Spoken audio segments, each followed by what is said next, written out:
Good morning, 4C. Mr. Burns here with your English unit for the week. Your lesson on your English unit. We're going to look at your Year 4 English booklet. And to start off with, we're going to turn to, I think it's about page 2. This is number 2 at the top.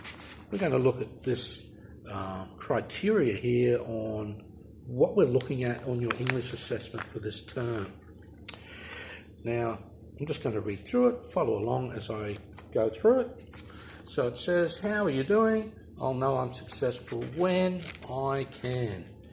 Now down here we've got all these points. Use language features including nouns and noun groups, verbs and verb groups, adverbs and adverb groups, pronoun referencing and text connectives to add interest and detail to my writing. Use direct speech to add interest and develop characters. Use accurate spelling and punctuation. Reread and edit my writing to improve meaning. Organise my ideas into paragraphs using orientation, complication and resolution. All of those things you would have done in term 1 when you did your chapter on the twits. Now, how is this term different? It's a little bit different because down the bottom here, you're actually doing an oral presentation. So you need to be able to speak clearly and coherently, using appropriate volume and pausing for emphasis. To speak coherently means we understand what you're actually saying. You also need to vary or change the use of your tone, pitch, and pace to create and sustain an audience interest. So you're not just reading at one level all the way through and at one pace. This is what we're talking about here, Mr. Burns, and it's really, really, really, really interesting, boring, or whatever. Okay? So those are the key differences at the moment. But there's also another key difference. The text you did, you're writing a narrative just like you did in term 1 with your chapter, but the narrative you're doing this term is a traditional tale, and they have to have a moral. It's called a moral. Now, a moral is like a message or a belief or a value that is trying to be taught, normally to children. See, if you look at a story like The Little Red Riding Hood, the original story of Little Red Riding Hood actually gets killed and gets eaten. And the whole point of that story was to teach kids you don't go wandering off in the woods by yourself and with strangers. Okay, so that's the whole point of that. That's the moral of that story, as it were, the meaning or the belief behind it. It's trying to teach something. So that's what your story will have to do. It'll have to teach some sort of belief or value. Now, the other thing I want to look at today is the text you're going to be looking at this week, which is from our English unit, which is called The Tiger, the Rabbit and Chung Ho. Now, there's a couple of words in this. I'm going to read through that with you. Now, a couple of words in that text that you might struggle with or quite sure. The first one is negotiated. Now, negotiated means to make a deal, like to negotiate. If someone kidnaps someone and has them as a hostage, the police will negotiate to get them free. Peered, to look into, like someone might peer through a window. And the other word is pondered, just like wonder or to think about. But ponder, what does the word ponder mean? Now, so I'm going to read the story. The Tiger, the Rabbit and Chung Ho. A retold traditional tale from Korea. Long ago, a weary traveller named Chung Ho was cutting through a deep ravine when he heard a strange voice. Help me, please somebody take pity on me. The traveller, being a kind and gentle man, hurried to the sound. Pausing at a clearing, Chung Ho looked down. A tiger peered up at him from the depths of a deep pit.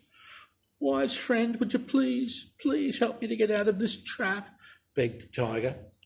Oh, no, my friend, I won't help you, for if I did, you would eat me alive, stated the cautious traveller. With my hand on my heart, I swear 1,000 oaths that I will not hurt you. In fact, forever shall I serve as your slave if you free me from this death trap. With that, the tiger sobbed and wept, and he sobbed and wept some more. Chung Ho, not liking to see any of God's creatures suffer, felt sorry for the tiger. And just to make sure, though, he made the tiger promise once again not to eat him if he helped him out. With that done, the kind man crouched down and with great difficulty pulled the tiger up out of the pit with a long stick. But no sooner had the tiger surfaced than he began pacing hungrily around Chung Ho. I don't have to honour my promise to you as the trap was made by man, the tiger muttered. I have a right to eat you. Besides, I'm terribly hungry and I'll eat you this minute. And he snarled, licking his lips. Chung Ho pleaded for his life, reminding the tiger of his promise. After much negotiation, the two struck a deal. They would ask the first three things they encountered to decide what should happen. They first asked the persimmon tree what they should do. After all that man has done to me, ripping off my branches and twigs for wood for his fires, when all along I give him shade and fruit, you deserve to be eaten, replied the persimmon tree angrily. One down, murmured the tiger. Next they met a buffalo ploughing the field and asked for his opinion. The buffalo pondered the case for a moment. I work long years tilling the soil for man, and how does he repay me? He slaughters me when I am too old for work. I see nothing wrong with the tiger eating you, he snorted, swishing his tail in disgust. Two down, said the tiger gleefully. Now really shaking with fear, Chung Ho caught sight of a rabbit bounding across the field. Rabbit, come here and settle this for us. You are my last hope. Chung Ho explained his problem. Meanwhile, the pacing tiger was watching closely. The rabbit, however, looked confused and asked Chung Ho to explain what had happened again. The traveller explained the whole story again. I am sorry, said the rabbit. I just don't get what you are telling me, nor do I believe what happened. Now, if we could just go to where this story took place, maybe then I will understand and be a good judge, responded the rabbit. So all three, the tiger, the rabbit, and Chung Ho, returned to the pit where the tiger had been trapped. Now, let's get this straight so my poor brain can understand, said the rabbit, standing over the pit. Who was in this pit? I was, you foolish rabbit, exclaimed the impatient tiger. Now, I'm extremely hungry, and I'm going to sharpen my teeth and claws, and after that I'll eat you both. Oh, dear sir, just one moment while my slow wits come good, responded the rabbit politely. You, dear tiger, were in the pit, and would you be so kind as to show me how you were in there? Like this, yelled the frustrated tiger, leaping into the pit. Now do you understand, you stupid rabbit?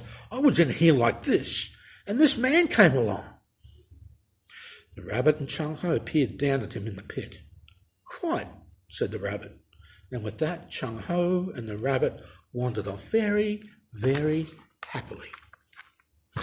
Now, you've got some activities to do over this week. I wouldn't try to do them all in one day, based on that story. If you have any questions, seesaw me. Now, on the last page, you actually have to come up, what was the moral of that story? What were they trying to teach kids with that story? Maybe think about the tiger and what the tiger actually did. Might be a clue there. So, now the other thing I've got in your English plan is for you to interview either mum or dad, and just ask what values or beliefs are important in your family. Because when you do your traditional tale, you're going to have to have a moral of your story.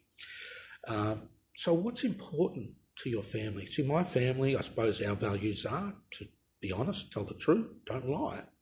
We have values at school: be responsible, be respectful, be tolerant. I see us up here in the classroom. So those are values.